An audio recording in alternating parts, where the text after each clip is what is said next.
And then there was the theory that all Martians were alike sexually, being either bisexual or having no sex at all, as we understand sex, and that possibly they reproduced by parthenogenesis, or some means we couldn't even guess at.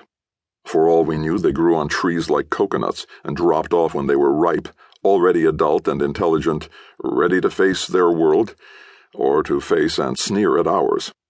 In that case, the smallest among them could have been babies, as it were, just off the tree, but fully as hateful as the bigger and older ones. If the smallest among them weren't infants, then we never saw a Martian infant. We never learned what they ate or drank, or even whether they did eat or drink. They couldn't have eaten Earth food, of course. They couldn't even pick it up or handle it, for the same reason that we couldn't handle them. Most people thought that since their quimming seemed to be an instantaneous process, a Martian would simply quim to Mars and back again any time he felt the need for food or drink, or for sleep, if Martians slept, since no one had ever seen a Martian sleeping on Earth. We knew amazingly little about them. We didn't know for sure that they were really here in person. Many people, and especially scientists, insisted that a life form that is non-corporeal, without solidity, cannot possibly exist, and that therefore what we saw weren't the Martians themselves, but projections of them, that the Martians had bodies as solid as ours, and left their bodies back on Mars, possibly in a trance state, that quimming was simply the ability to project an astral body that was visible but not corporeal. If true, that theory explained a lot, but that there was one thing it didn't explain, even its most ardent proponents had to admit. How could a non-corporeal projection talk? Sound is the physical movement or vibration of air or other molecules, so how could a mere projection that wasn't really there create a sound? And they certainly created sounds. Actual sounds, not just in the mind of the listener. The fact that the sounds they made could be recorded on wax or tape was proof of that.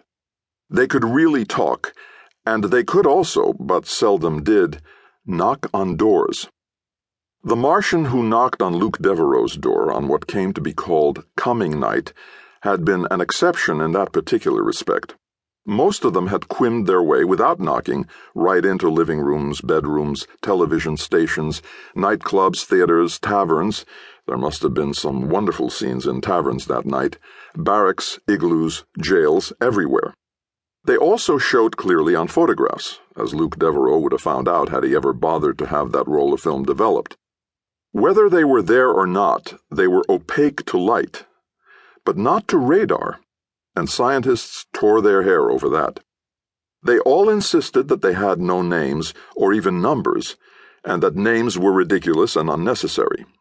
None of them ever addressed a human being by name. In the United States, they called every man Mac and every woman Toots. Elsewhere, they used local equivalents. In one field at least, they showed tremendous aptitude: linguistics. Luke's Martian hadn't been bragging when he said he could learn a new language in an hour or so.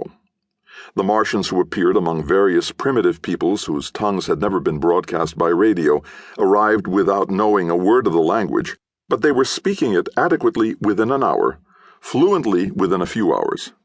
And whatever language they spoke it idiomatically, even slangily, with none of the stiffness and awkwardness with which human beings speak a new language which they have recently acquired.